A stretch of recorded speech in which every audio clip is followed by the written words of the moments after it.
sikap hidup seseorang dibentuk oleh keyakinan yang dimilikinya. Sebagai muslim, keyakinan kita berpatri pada dua kalimat syahadat.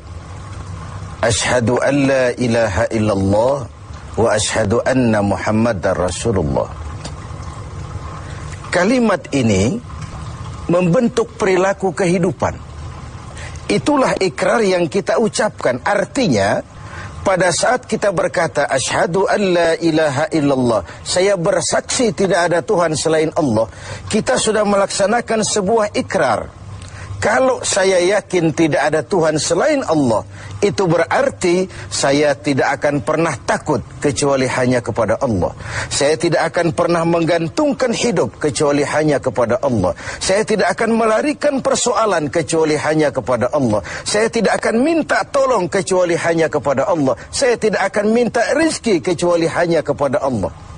Berurat dan berakar itu di dalam hati, membentuk kepribadian dan mewarnai seluruh langkah kehidupan kita. Di zaman kita fasih betul mengucap dua kalimat syahadat. Tahlil pun lancar. Tetapi konsekuensi dari kalimat itu sering kita abaikan.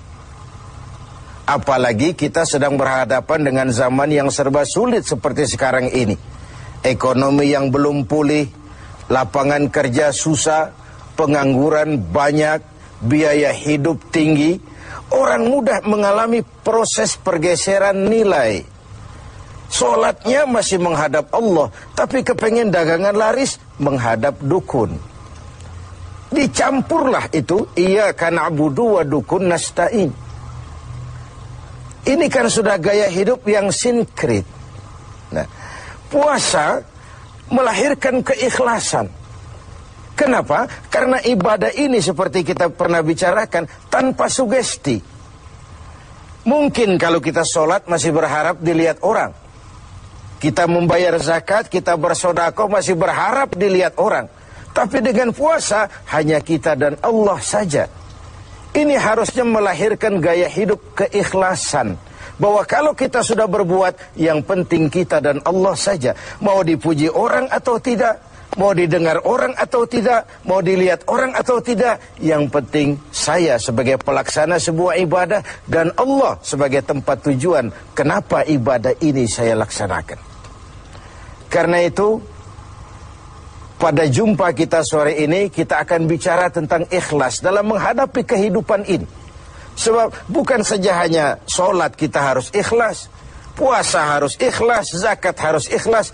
Menjalani hidup ini pun kita harus dengan penuh keikhlasan. Kita tahu bahwa apa saja kalau sudah mulai kita gantungkan kepada yang selain Allah, bersiaplah untuk kecewa. Apa saja kalau sudah mulai kita gantungkan kepada yang selain Allah, bersiaplah untuk kecewa. Nah, ikhlas tentu bukan hal yang mudah dilaksanakan, walaupun sangat mudah untuk diucapkan. Tetapi inilah yang diperintahkan Allah kepada kita. Kalian wa ma umiru illa liya'budullaha mukhlisin. Kalian tidak diperintahkan kecuali hanya menjadi penyembah Allah yang penuh keikhlasan. Penyembah Allah yang berangkat dari semangat keikhlasan.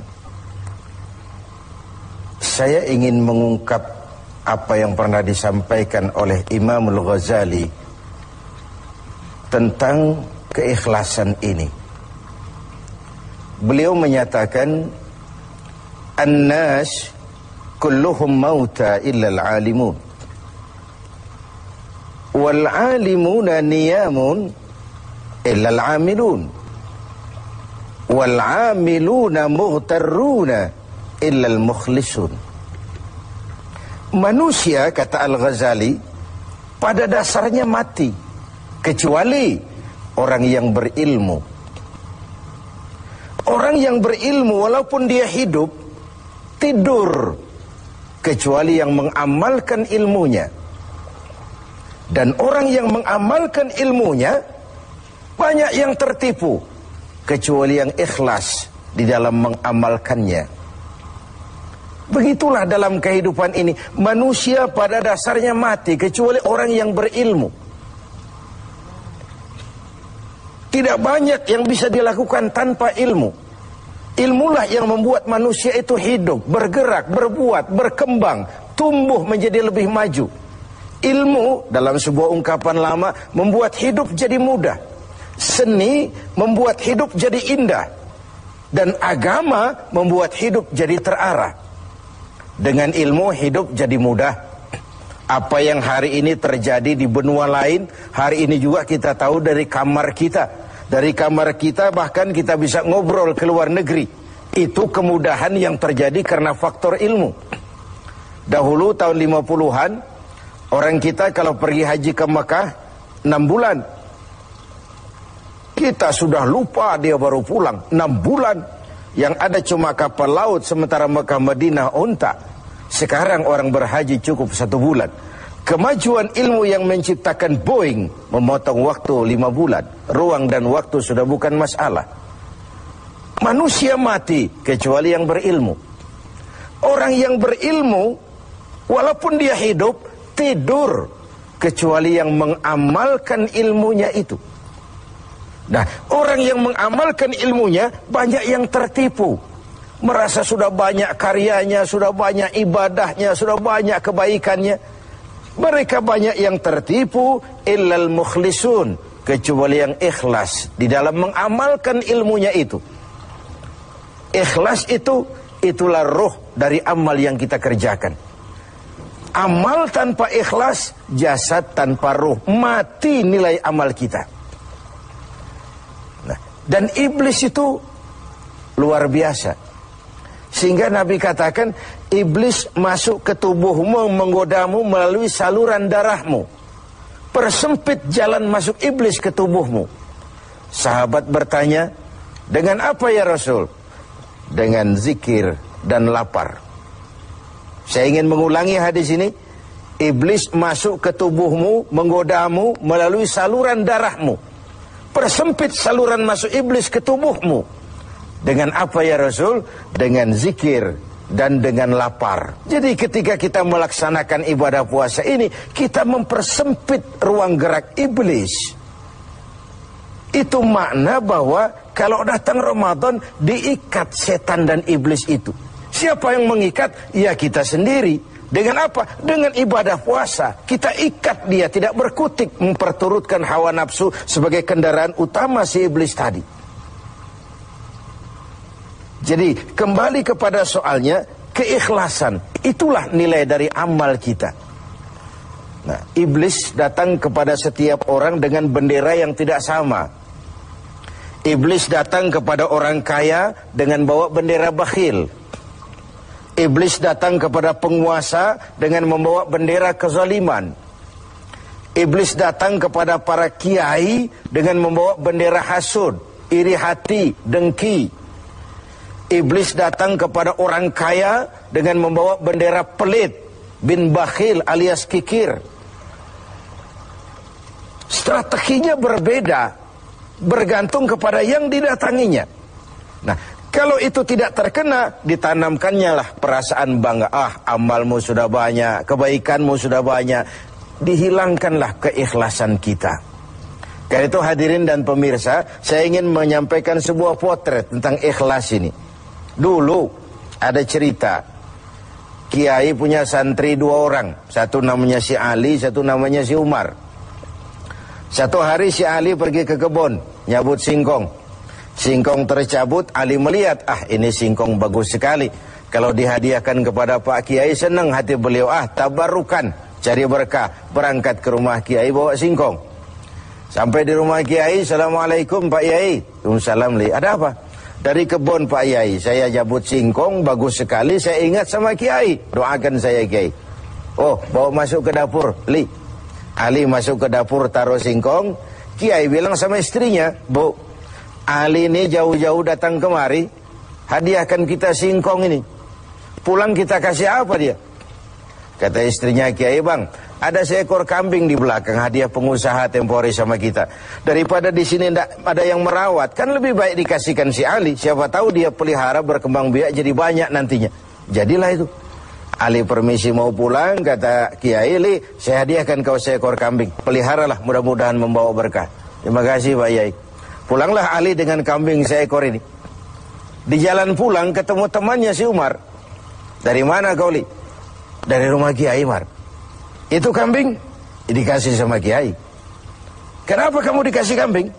Enggak tahu, saya datang cuman bawa singkong ke rumah Kiai, pulang dikasih kambing. Si Umar nih otak dagangnya jalan. Kalau Ali saja bawa singkong dikasih kambing, bagaimana kalau saya bawa duren? Jadi mampirlah si Umar ke pasar beli duren 3 buah, dibawalah ke rumah Kiai. Kiai, assalamualaikum. Ada apa, Mar? Duren Kiai, ikhlas karena Allah, ikhlas Kiai, silakan. Oh, bawa masuk ke dapur, Mar. Umar taruh singkong taruh duren di dapur. Kiai bilang lagi sama istrinya, Bu, Umar nih datang bawa duren lebih banyak dari yang dibawa si Ali. Kita kasih apa dia pulang? Kata istrinya Kiai, abang nih kambing seekor pun sudah dikasih Ali, Bang. Sudah nggak ada apa-apa lagi di rumah. Gitu ya? Iya. Jadi macam mana? Kata istrinya Kiai, begini sajalah, Bang. Ali tadi kan datang bawa singkong. Lalu Umar nih daripada pulang tangan kosong, sudah singkong Ali saja kasihin si Umar. Begitu. Iyalah. Ya jadilah.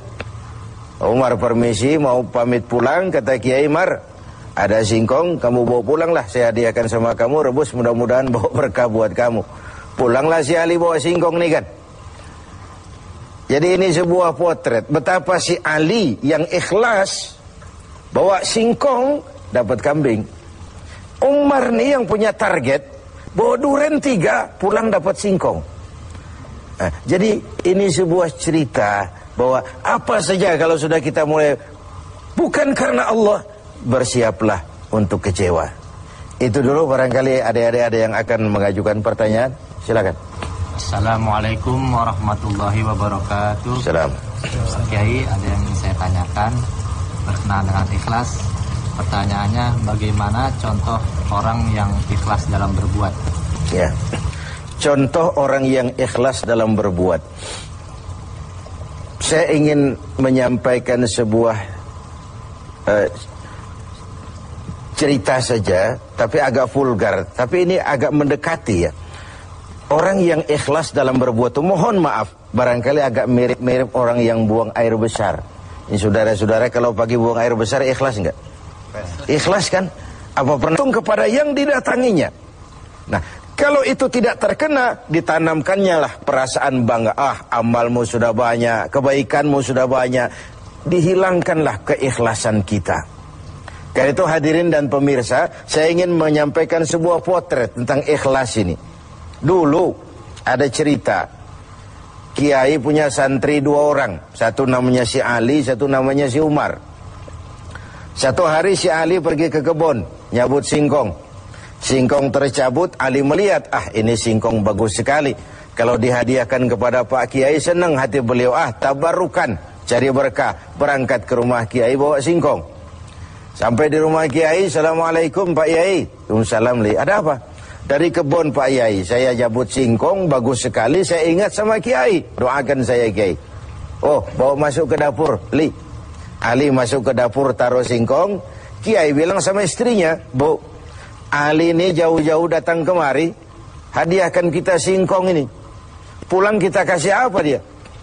Kata istrinya Kiai, Bang, ada seekor kambing di belakang, hadiah pengusaha tempo hari sama kita. Daripada di sini tidak ada yang merawat, kan lebih baik dikasihkan si Ali. Siapa tahu dia pelihara berkembang biak jadi banyak nantinya. Jadilah itu. Ali permisi mau pulang, kata Kiai, Li, saya hadiahkan kau seekor kambing. Peliharalah, mudah-mudahan membawa berkah. Terima kasih Pak Kiai. Pulanglah Ali dengan kambing seekor ini. Di jalan pulang ketemu temannya si Umar. Dari mana kau, Li? Dari rumah Kiai, Umar. Itu kambing dikasih sama Kiai. Kenapa kamu dikasih kambing? Enggak tahu, saya datang cuman bawa singkong ke rumah Kiai, pulang dikasih kambing. Si Umar nih otak dagangnya jalan. Kalau Ali saja bawa singkong dikasih kambing, bagaimana kalau saya bawa duren?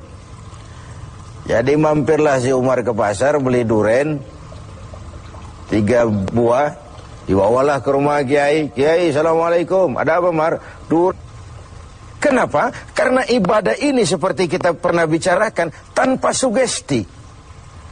Mungkin kalau kita sholat masih berharap dilihat orang.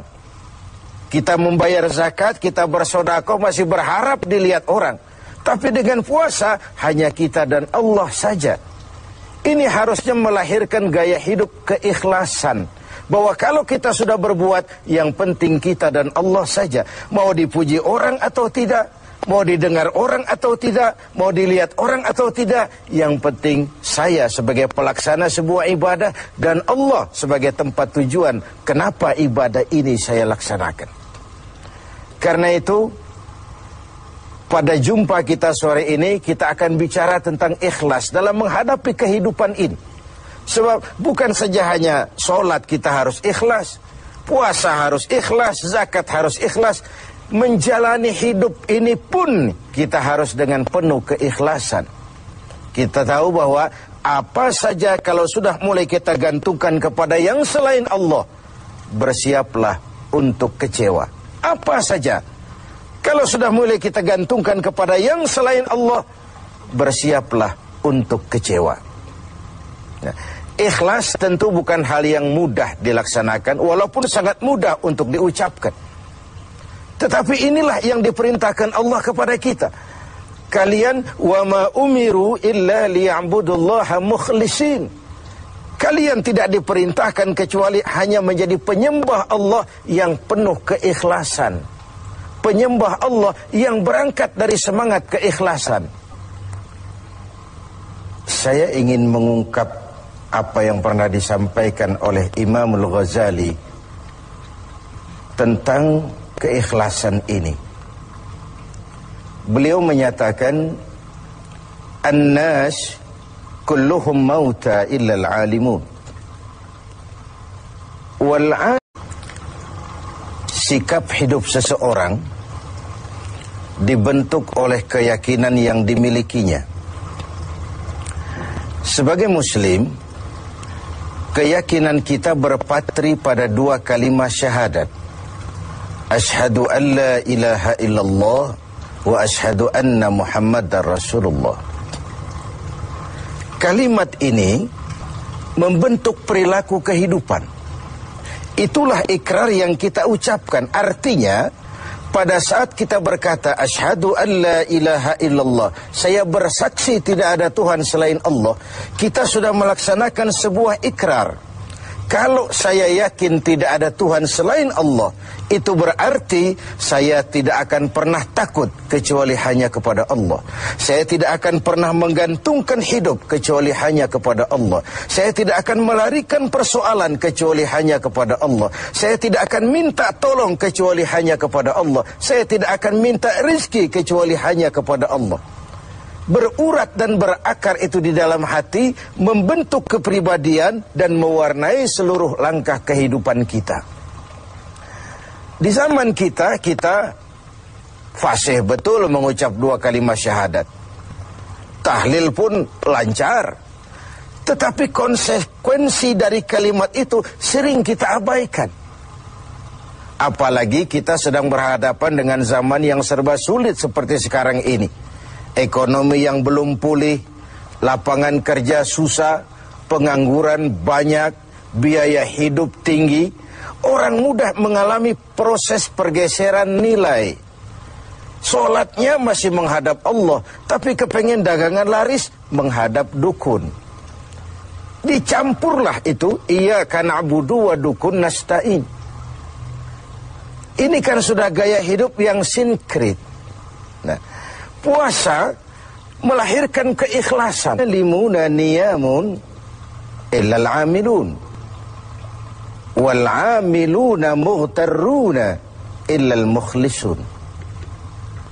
Manusia, kata Al-Ghazali, pada dasarnya mati kecuali orang yang berilmu. Orang yang berilmu walaupun dia hidup, tidur kecuali yang mengamalkan ilmunya. Dan orang yang mengamalkan ilmunya banyak yang tertipu kecuali yang ikhlas di dalam mengamalkannya. Begitulah dalam kehidupan ini. Manusia pada dasarnya mati kecuali orang yang berilmu. Tidak banyak yang bisa dilakukan tanpa ilmu. Ilmulah yang membuat manusia itu hidup, bergerak, berbuat, berkembang, tumbuh menjadi lebih maju. Ilmu dalam sebuah ungkapan lama membuat hidup jadi mudah. Seni membuat hidup jadi indah. Dan agama membuat hidup jadi terarah. Dengan ilmu hidup jadi mudah. Apa yang hari ini terjadi di benua lain, hari ini juga kita tahu dari kamar kita. Dari kamar kita bahkan kita bisa ngobrol ke luar negeri. Itu kemudahan yang terjadi karena faktor ilmu. Dahulu tahun 50-an, orang kita kalau pergi haji ke Mekah 6 bulan. Kita sudah lupa dia baru pulang 6 bulan. Yang ada cuma kapal laut, sementara Mekah Madinah unta. Sekarang orang berhaji cukup 1 bulan. Kemajuan ilmu yang menciptakan Boeing memotong waktu 5 bulan. Ruang dan waktu sudah bukan masalah. Manusia mati kecuali yang berilmu. Orang yang berilmu walaupun dia hidup tidur kecuali yang mengamalkan ilmunya itu. Nah, orang yang mengamalkan ilmunya banyak yang tertipu. Merasa sudah banyak karyanya, sudah banyak ibadahnya, sudah banyak kebaikannya. Mereka banyak yang tertipu, illal mukhlisun, kecuali yang ikhlas di dalam mengamalkan ilmunya itu. Ikhlas itu, itulah ruh dari amal yang kita kerjakan. Amal tanpa ikhlas, jasad tanpa ruh, mati nilai amal kita. Nah, dan iblis itu luar biasa. Sehingga Nabi katakan, iblis masuk ke tubuhmu, menggodamu melalui saluran darahmu. Persempit jalan masuk iblis ke tubuhmu. Sahabat bertanya, dengan apa ya Rasul? Dengan zikir dan lapar. Saya ingin mengulangi hadis ini. Iblis masuk ke tubuhmu, menggodamu melalui saluran darahmu. Persempit saluran masuk iblis ke tubuhmu. Dengan apa ya Rasul? Dengan zikir dan dengan lapar. Jadi ketika kita melaksanakan ibadah puasa ini, kita mempersempit ruang gerak iblis. Itu makna bahwa kalau datang Ramadan, diikat setan dan iblis itu. Siapa yang mengikat? Ya kita sendiri. Dengan apa? Dengan ibadah puasa. Kita ikat dia, tidak berkutik memperturutkan hawa nafsu sebagai kendaraan utama si iblis tadi. Jadi kembali kepada soalnya, keikhlasan itulah nilai dari amal kita. Nah, iblis datang kepada setiap orang dengan bendera yang tidak sama. Iblis datang kepada orang kaya dengan bawa bendera bakhil. Iblis datang kepada penguasa dengan membawa bendera kezaliman. Iblis datang kepada para kiai dengan membawa bendera hasud, iri hati, dengki. Iblis datang kepada orang kaya dengan membawa bendera pelit, bin bakhil alias kikir. Strateginya berbeda, bergantung